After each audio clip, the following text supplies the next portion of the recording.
এ যেন হ্যামিলনের বাঁশিওয়ালা। হাতে বাঁশি না থাকলেও নাজমুল হোসেন মুখ দিয়ে আই আই বলে ডাকতেই ছুটে আসছে শত শত হনুমান। যেখানে সর্বত্র চোখে পড়ে বিরল প্রজাতির এই কালোমুখ হনুমান, যারা আপন মনে ঘুরে বেড়াচ্ছে যেখানে সেখানে। একসময় এই হনুমানের খাবার সংকট না থাকলেও বর্তমানে বাগান ও গাছপালা কেটে ফেলায় খাবার সংকটে পড়েছে প্রাণীগুলো। আর এ কারণে হনুমানগুলো ঢুকে পড়ছে লোকালয়ে, আবার কিছু চলে গেছে অন্য এলাকায়। সরকারি বরাদ্দের খাবারগুলো হনুমানের সামনে নিয়ে যান নাজমুল হোসেন, কিন্তু বরাদ্দকৃত খাবার হনুমানের জন্য একেবারেই অপ্রতুল, যা দিয়ে তাদের একবেলা খাবারও হয় না। স্যান্ডেলিনা সো, রূপচর্চায় আভিজাত্য। 2022 সাল থেকে এই হনুমানগুলোর সরকারিভাবে বন বিভাগ থেকে কিছু খাদ্য বরাদ্দ চলে আসছে। খাদ্য বরাদ্দ তুলনায় এই হনুমানগুলোর জন্য অপ্রতুল্য। একবার যে খাবার দেওয়া হয় এদের পেট ভরে না এই খাবারগুলোতে। নাজমুলের বাড়ি ঝিনাইদহের মহেশপুর উপজেলার ভবনগর গ্রামে। তার ডাকে এভাবেই হনুমান ছুটে আসার দৃশ্য দেখতে প্রতিদিন দূর দূরান্ত থেকে ছুটে আসেন দর্শনার্থীরা। শিশু থেকে বড় সবাই মুগ্ধ এই দৃশ্যে।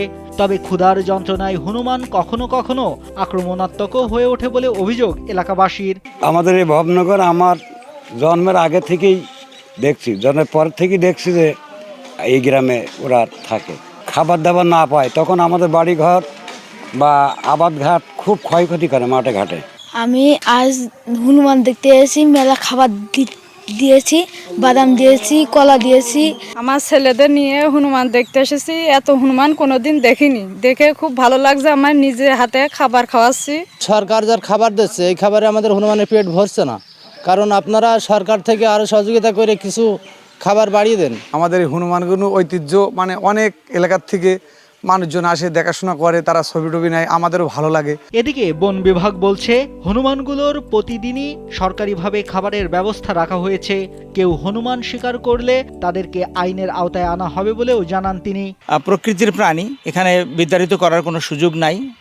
ওরা এখানে ভালোবেসে এবং এখানে আশ্রয়স্থল হিসেবে ওরা এখানেই পছন্দ করে, বিধায় অনেক দিন যাবৎ এখানে আছে।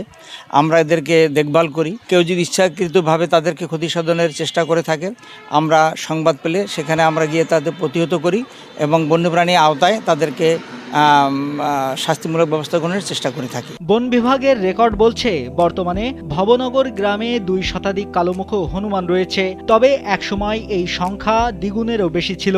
প্রাকৃতিক আবাস সংকোচন, খাবারের সংকট আর মানবসৃষ্ট বৈরী পরিবেশের কারণে সংখ্যাটি দ্রুত কমছে, যার কারণে ধীরে ধীরে হারাতে বসেছে এই অঞ্চলের জীববৈচিত্র্য।